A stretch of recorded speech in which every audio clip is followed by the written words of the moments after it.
Hi everyone, I'm Siyuk from Online Help Guide, and in this video, I will show you how to log into your Instagram account.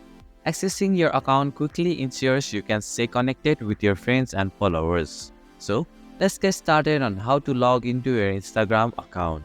First, open the Instagram app on your device. In the Instagram login page, enter your email, phone number, or username in the provided field.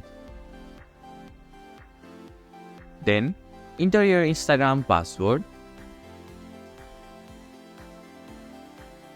Finally, tap on the login button and log into your Instagram account.